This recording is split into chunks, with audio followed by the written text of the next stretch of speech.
우리는 평생 이렇게 배워왔습니다. 착하게 살아야 한다고. 참고, 양보하고, 먼저 손해보면 언젠가는 반드시 돌아온다고 말입니다. 그런데 한 번만 솔직해져 보겠습니다. 50년을 착하게만 살았습니다.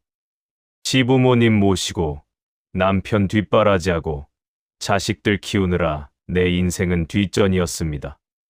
그런데 지금 남은 건 뭡니까?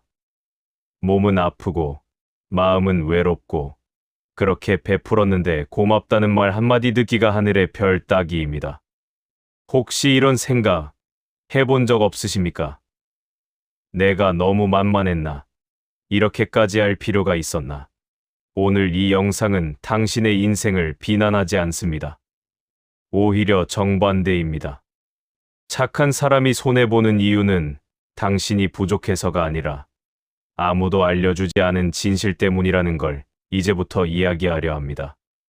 그리고 이 이야기를 듣고 나면 당신은 더 이상 자기 자신을 의심하지 않게 될 것입니다. 오늘은 딱 3가지만 말씀드리겠습니다. 첫째, 왜 착함에는 경계가 필요한지. 둘째, 왜 사람들은 본능적으로 당신을 시험하는지. 셋째, 어떻게 존엄을 되찾을 수 있는지. 이 3가지만 알아도 인생 후반전이 달라집니다. 독일의 철학자 쇼펜하우어. 평생을 고독 속에서 살았습니다. 사람들과 거리를 두었고 인간관계를 쉽게 믿지 않았습니다. 그래서 그는 냉정한 사람으로 오해받았습니다. 하지만 그는 누구보다 사람의 본성을 정확히 꿰뚫어본 인물이었습니다. 쇼펜하우어는 이렇게 말합니다. 선함은 미덕이 아니라 아무런 방어 없는 노출일 수 있다. 이 말은 착하게 살지 말라는 뜻이 아닙니다. 착함을 아무 기준 없이 쓰지 말라는 경고입니다. 오늘 영상에서는 왜 착한 사람이 손해를 보는지 그 이유를 단 3가지로 정리해 드리겠습니다. 그리고 더 중요한 것, 그 굴레에서 어떻게 빠져나오는지도 함께 이야기하겠습니다. 이건 성격을 바꾸라는 이야기가 아닙니다. 당신의 존엄을 되찾는 이야기입니다. 지금부터 당신이 평생 의문만 품고 지나쳤던 그 진실을 차분히 하나씩 풀어보겠습니다. 혹시 이런 경험 한 번쯤은 있으셨을 겁니다. 명절 준비는 항상 당신 혼자였습니다. 시댁 식구들 밥상 차리고 설거지하고 정리하는 것도 당신 몫이었습니다. 그런데 감사하다는 말 들어본 적 있으신가요? 처음엔 괜찮아요 라고 했습니다. 며느리니까, 엄마니까 당연하다고 생각했습니다. 거절하면 괜히 사람이 나빠 보일까봐 웃으며 넘겼습니다. 처음엔 작은 부탁이었습니다. 엄마, 애 좀 봐줄 수 있어. 이번 한 번만, 딱 한 번만. 그런데 한 번이 2번 되고, 2번이 일주일에 3번이 되고, 어느새 당신은 무료 육아 도우미가 되어 있었습니다. 그래도 참았습니다. 내 손주인데 뭐, 딸이 힘드니까.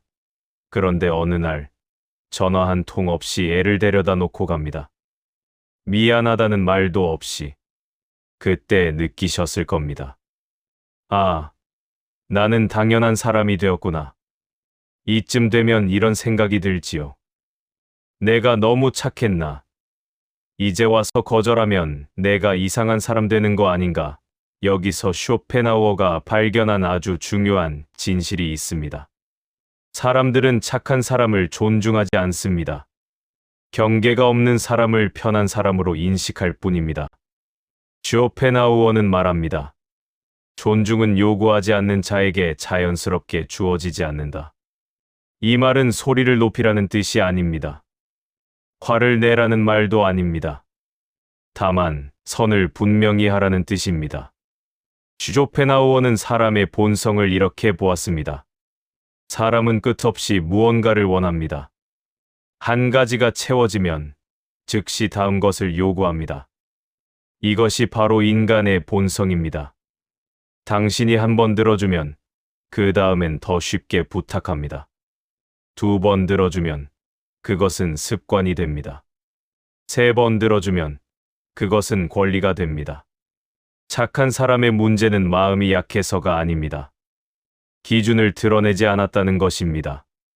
선을 보이지 않으면 상대는 어디까지 가능한지 본능적으로 시험합니다. 조금 더 요구해보고, 조금 더 맡겨보고, 조금 더 넘어옵니다. 그리고 이상하게도 선을 넘은 쪽이 아니라 버티는 쪽이 먼저 지칩니다. 밤에 잠이 안 옵니다. 내가 뭐 잘못했나 하루 종일 생각합니다. 가슴이 답답하고 억울한데 말하면 내가 예민한 사람 되는 것 같아서 그냥 참습니다. 당신이 지친 이유는 상처를 받아서가 아닙니다. 계속 참아왔기 때문입니다. 쇼펜하우어는 이렇게 말했습니다. 타인의 고통에 대한 동정은 미덕이다.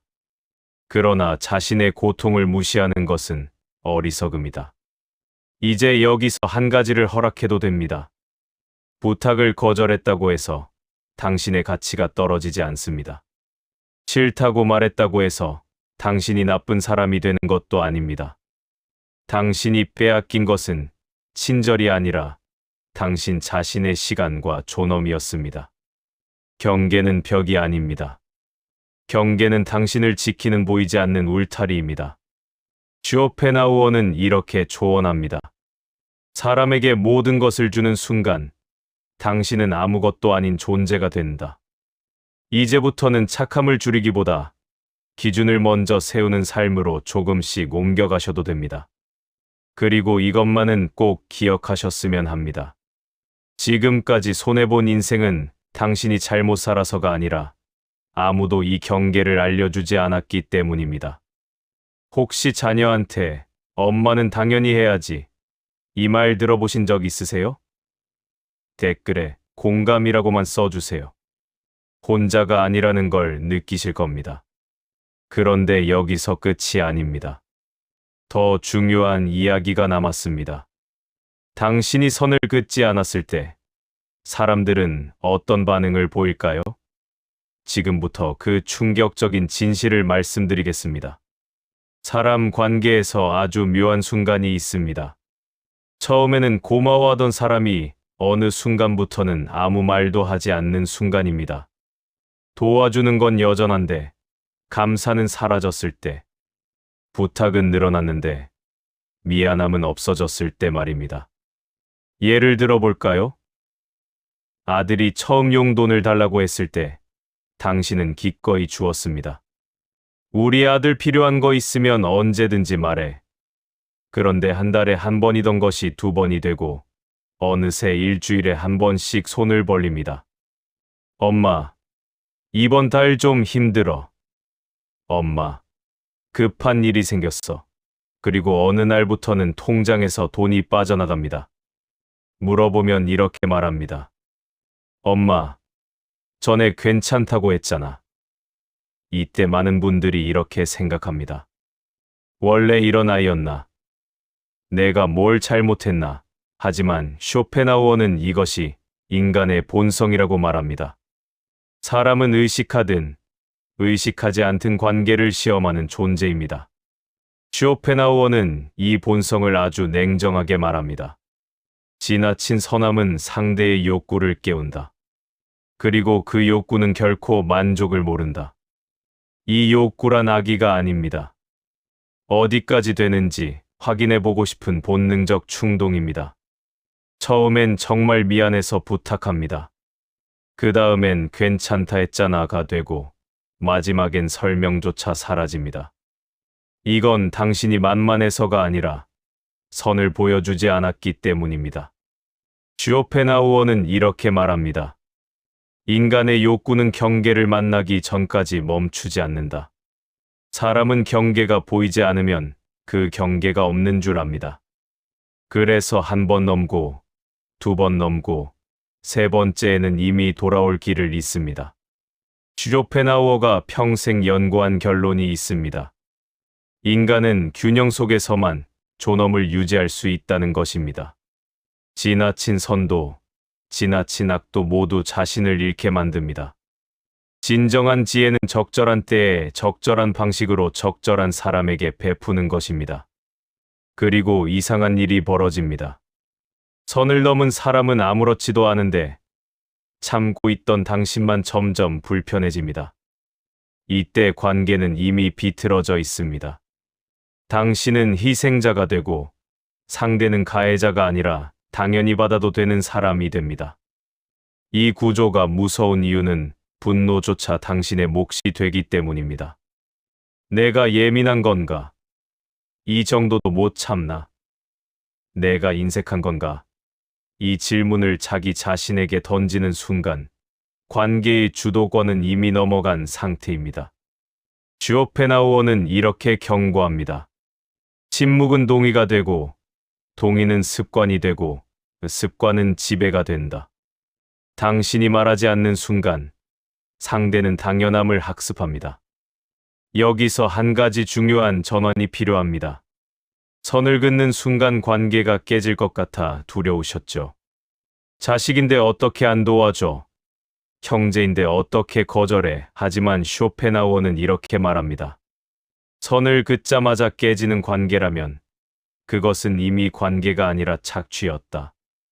당신이 해야 할 일은 상대를 바꾸는 게 아닙니다. 설명하거나 설득하는 것도 아닙니다. 단 하나, 기준을 보여주는 것입니다. 말이 많을 필요도 없습니다. 화를 낼 필요도 없습니다. 그건 어렵습니다. 여기까지만 하겠습니다. 이번엔 안 되겠습니다. 이 한 문장이 당신을 지켜줍니다. 쇼펜하우어는 이렇게 말합니다. 존중받고 싶다면 먼저 스스로를 존중하는 모습을 보여야 한다. 그리고 이 문장을 말할 수 있게 되는 순간 사람들은 비로소 당신을 다시 봅니다. 착함이 존중으로 바뀌는 첫 번째 순간입니다. 선을 그었더니 오히려 관계가 정리되고 마음이 편해진 경험 있으신가요? 댓글로 여러분의 이야기를 들려주세요. 그런데 아직 가장 중요한 이야기가 남았습니다. 왜 착한 사람은 늘 지쳐 있을까요? 그리고 어떻게 그 피로에서 벗어날 수 있을까요? 지금부터 쇼펜하우어가 인생 후반전을 위해 남긴 마지막 지혜를 말씀드리겠습니다. 이제 마지막 이야기입니다. 가장 아프지만 가장 중요한 이야기이기도 합니다. 착하게 살아온 사람들의 공통점이 있습니다. 겉으로는 조용한데 속은 늘 피곤하다는 것입니다. 몸이 아픈 게 아니라 마음이 먼저 지쳐버립니다. 이 정도쯤은 내가 참지 뭐. 지금까지 해왔는데 이제 와서 달라질 수 있나. 자식인데, 부모인데, 형제인데 어쩌겠어. 이 말들을 가장 많이 한 사람이 바로 당신이었을지도 모릅니다. 문제는 착함 그 자체가 아닙니다. 착함을 계속 내어주기만 했다는 것입니다. 쇼펜하우어는 노년의 고독에 대해 이렇게 말합니다. 인생 후반에는 사람보다 나 자신과 지내는 시간이 더 중요해진다. 이 말은 사람을 끊으라는 뜻이 아닙니다. 사람 위에 자기 자신을 다시 올려놓으라는 뜻입니다. 쇼펜하우어는 이렇게 구분했습니다. 자기를 아끼는 것과 이기적인 것은 완전히 다릅니다. 자기를 아끼는 것은 자신을 존중하고 돌보는 것이고 이기적인 것은 타인을 희생시키며 자신만 챙기는 것입니다. 당신에게 필요한 건 이기심이 아니라 건강한 자기 존중입니다. 착한 사람은 늘 남의 감정부터 살핍니다. 남편 기분 상할까? 자식들 서운해할까?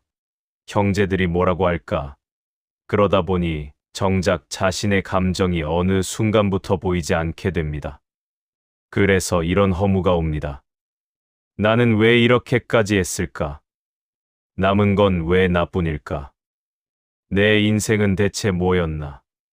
쇼펜하우어는 이렇게 말합니다. 이 허무는 실패가 아니라 깨달음의 신호다. 당신은 이제 정리할 때가 되었다는 것을 본능적으로 알고 있는 것입니다. 쇼펜하우어는 삶의 지혜에 대해 이렇게 말했습니다. 모든 것을 채우려 하면 결국 아무것도 남지 않는다. 비워야 채워지고 놓아야 잡힌다. 이제 인생은 더 이상 증명하는 시간이 아닙니다. 버텨야 할 이유를 설명해야 할 나이도 아닙니다. 쇼펜하우어는 당신에게 이런 선택을 허락합니다. 연락이 줄어들어도 괜찮습니다. 모든 자리에 가지 않아도 됩니다. 모든 부탁에 답하지 않아도 됩니다. 손주 안 봐줘도 됩니다. 명절에 안 가도 됩니다. 형제 모임에 빠져도 됩니다. 이건 이기심이 아니라 생존의 방향 전환입니다. 쇼펜하우어는 말합니다. 고독은 버려진 상태가 아니라 지켜낸 상태다. 쇼펜하우어는 평생 홀로 살면서 이런 결론에 도달했습니다. 타인의 기대 속에서 살아가는 삶이 아니라 스스로의 의지로 선택하는 삶으로 돌아가는 것. 그것이 바로 인생 후반전의 핵심이라고 말입니다. 당신이 지켜낸 것은 사람이 아니라 당신의 에너지입니다. 이제부터의 착함은 모두에게 주는 것이 아니라 선택된 사람에게만 남겨두는 것입니다. 쇼펜하우어는 이렇게 말합니다. 진정한 선함은 무분별한 친절이 아니라 지혜로운 선택이다. 그리고 그 선택의 맨 앞에는 반드시 당신 자신이 있어야 합니다. 혹시 오늘 이 이야기가 당신 마음을 조금이라도 가볍게 만들었다면 댓글로 짧게라도 남겨주세요. 나만 그런 게 아니었구나. 이 한마디만으로도 우리는 함께 회복하고 있는 겁니다. 이제 당신은 알게 되셨을 겁니다. 착하게 살아온 인생이 틀린 게 아니었다는 것. 다만 너무 오래 자기 자신을 뒤로 미뤄왔다는 것을 말입니다. 당신이 손해본 이유는 사람을 믿어서가 아닙니다. 사람보다 자신을 믿지 않았기 때문입니다. 쇼펜하우어는 72년의 생을 마감하기 전 이런 말을 남겼습니다. 나는 평생 혼자였지만 외롭지 않았다. 나 자신과 함께 있었기 때문이다. 이제부터는 조금 달라져도 괜찮습니다. 말이 줄어들어도 괜찮고 관계가 가벼워져도 괜찮습니다. 혼자 있는 시간이 늘어나도 그건 외로움이 아닙니다. 그건 회복의 시간입니다. 쇼펜하우어는 인생의 끝자락에서 이렇게 말했습니다. 존엄은 사람이 많을수록 커지는 것이 아니라 지킬 수 있을 때 비로소 완성된다. 당신은 이제 지킬 줄 아는 사람이 되었습니다. 쇼펜하우어가 당신에게 전하고 싶은 마지막 말이 있습니다. 진정한 위대함은 세상이 인정하는 데 있지 않다. 자신에게 충실한 데 있다. 모든 사람에게 좋은 사람이 될 필요는 없습니다. 다만 스스로에게 부끄럽지 않은 사람이면 그것으로 충분합니다. 앞으로의 인생은 설명하지 않아도 되는 인생, 억지로 웃지 않아도 되는 인생, 침묵마저 편안한 인생이어도 됩니다. 쇼펜하우어는 이렇게 말합니다. 자기 자신이 되는 것, 그것이 인간이 가질 수 있는 가장 큰 용기다. 당신은 지금 그 용기를 내고 있는 중입니다. 당신은 이제 착한 사람이 아니라 단단한 사람입니다. 쇼펜하우어가 전하는 이 지혜가 앞으로의 삶에서 당신의 품격이 되기를 바랍니다. 오늘 영상이 도움이 되셨다면 좋아요와 구독 부탁드립니다. 그리고 주변에 이 이야기가 필요한 분이 계시다면 꼭 공유해 주세요. 함께 회복하는 사람이 많아질수록 세상은 조금 더 따뜻해질 것입니다.